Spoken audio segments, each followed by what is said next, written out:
Welcome to the Man United stream. Hope you're doing well. It's Saturday morning and we've got the final Premier League game today, but it's not about the Premier League game we're talking about. We're talking about the transfer market and it's going absolutely berserk. It's going crazy and it's all about Man United and Bruno Fernandes and of course Garnacho as well, but it's all about Bruno Fernandes. Bruno Fernandes to the Saudi League. Al Hilal apparently have made an absolutely humongous bid for Bruno Fernandes that neither Man United or Bruno Fernandes can reject. That's what we're hearing. It's going to be crazy. We're going to be telling you all the details about this deal. Is it going to happen? Is it not? Some people are already saying that it's a done deal. Sale agreed. It's done from the Man United side. The only delay we've got is from Bruno Fernandes. That's what we're hearing. But we're going to bring you all the latest on that. We're going to also look forward to today's game. We're going to talk about also other transfers, that huge transfers on the Man United incoming side. Yes, another 2 strikers we're hearing. We're going to be telling you who those strikers might be, and we're going to also be discussing Garnacho as well. He looks like he's already been sold. We're going to be discussing which clubs want to buy Garnacho and why. It's going to be a crazy show. Make sure you stick around. Make sure you hit the like button on this video. And if you're not already a subscriber to the Man United stream channel, what are you waiting for? Hit that subscribe button so you can keep up to date with all the latest Manchester United news and more from one single daily dose. But let's not waste any time in today's show and let's jump straight into the deep end, and it is all about Bruno Fernandes being offered an absolutely crazy offer by Al Hilal, the Saudi club that have come in for him. Look, we've known for some time Bruno Fernandes is the jewel in the crown when it comes to United, and yes, there might be some crazy fans out there, United fans, who think Bruno Fernandes is not good enough and they complain about him and say he's not a good player and he can't do this and he can't do that and he's not clutch in big games.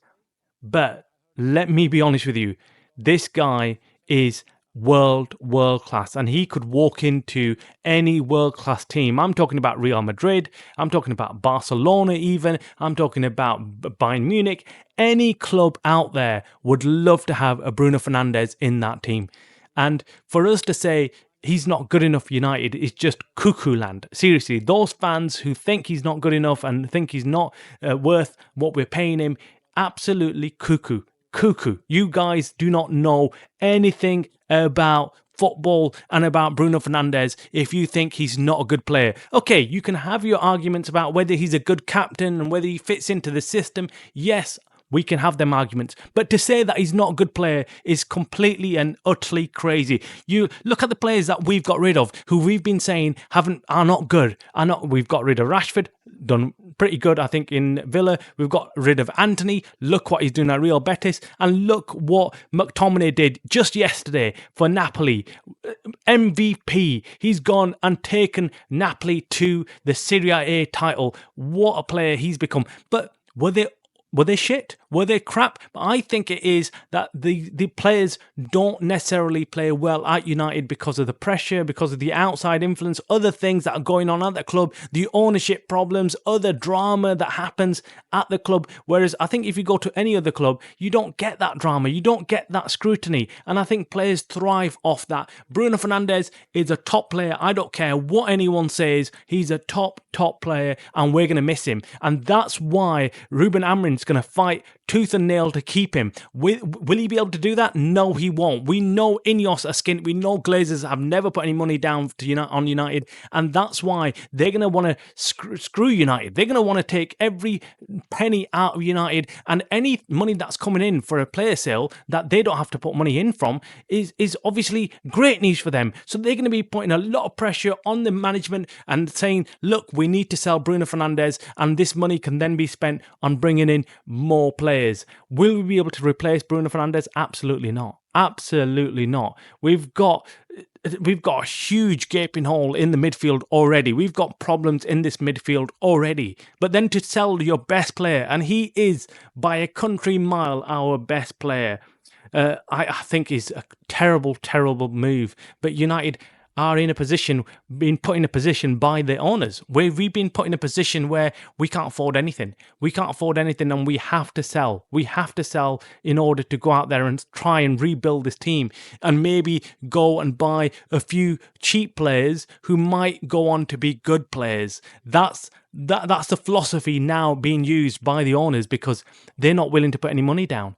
They haven't got any money, and this was the biggest problem when we were talking about Ineos taking over, and we were saying on this channel, we were saying, no, we don't want Ineos. We want Qatar. We want Sheikh Yassin, because he's offering us a complete blank slate. He's going to come in and get rid of the debt, and he's willing to invest in the club. Ineos were never going to do that. They said it from the outset, and we're hearing that more jobs are being lost at United. We're hearing that they're cutting more costs. Not what you want to be hearing. Not what you want to be hearing when you're finishing bottom of the league and you've just been knocked out, or you've been beat by Tottenham in the Europa League final. You don't want to be hearing more cuts, more losses, and United board and United owners not willing to put any money down.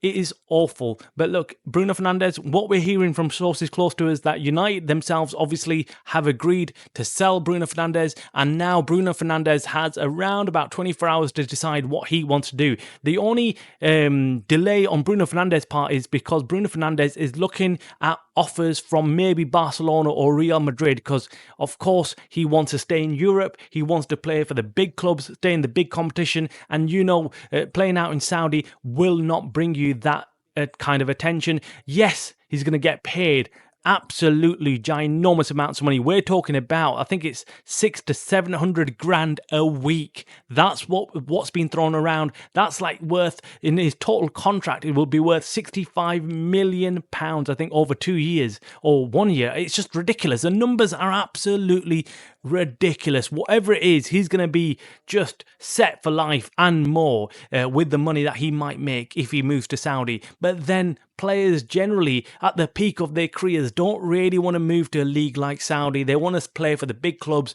want to win the big tournaments like the Champions League, and have a trophy cabinet to look back at and say, yes, I did that. I played for one of the biggest clubs in the world. Now, United is one of those, but then obviously the natural move would be somewhere like Real Madrid or Barcelona. And I think what we've heard is that Bruno Fernandes is waiting on to see if Real Madrid or any of the big clubs in Europe, even PSG, might come in for him. There is going to be a roundabout effect because we've got lots of players moving. There's talk about Vitinha going to Real Madrid from PSG. There's also Florian Wirtz, who's going to be joining Liverpool, it looks like, and Liverpool are going to break their transfer record and just go and sign him.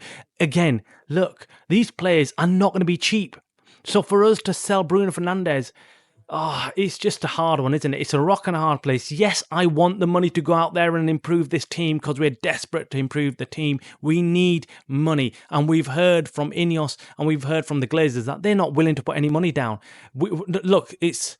This problem runs deeper than right now on this transfer window and Bruno Fernandes. This problem we've known as fans for a long time runs deeper, and it's for many, many years this has happened.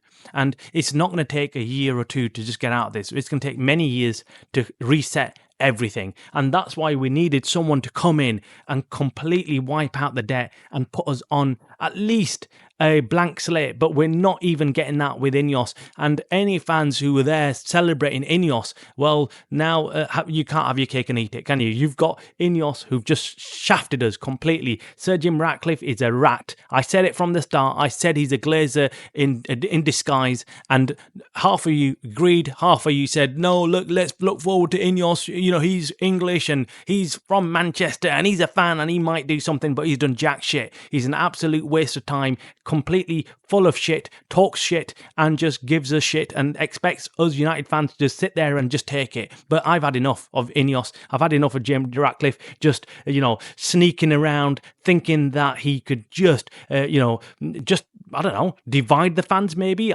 Just completely ridiculous if you think so. We're going to sit there and accept no money coming into this club. Yes, this year we might get rid of someone like Bruno Fernandes and make the money, but that's it. We need much more than 120. We're in in billions of pounds of debt, and we can't just make it up by selling one or two big name players from this United team. It's not going to be easy. I think this is going to go downhill even further. And if we get rid of our top player, look, Bruno Fernandes is our top player. Ruben Amorim knows that. Ruben Amorim will come out probably today in the press conference and say that he wants to keep him, but this isn't Ruben Amorim's choice anymore. It's out of his hands. It's out of even Bruno Fernandes' hands, really, because United, the people behind the scenes, have already agreed to sell him. It's up to now Bruno Fernandes to now agree terms with Al Hilal or wait for terms for someone like Real Madrid or Barcelona. But they are not in a position to make a huge offer like he's received from Al Hilal. Watch this space. It's going to be crazy.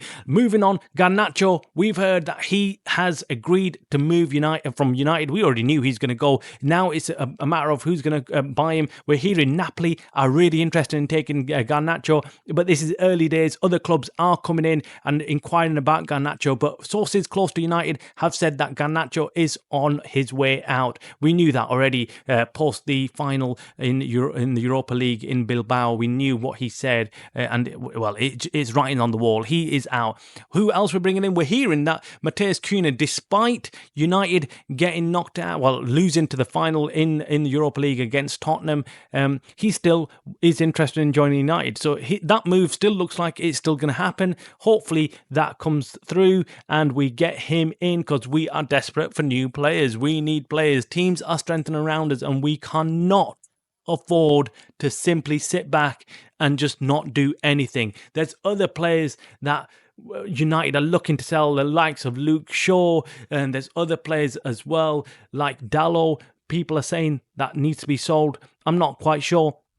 But of course, we're going to bring you up to date with all the latest news as and when we get it. So make sure you hit the like button on this video. Make sure you subscribe. You're watching the Man United Stream channel, a channel by the fans for the fans. Goodbye.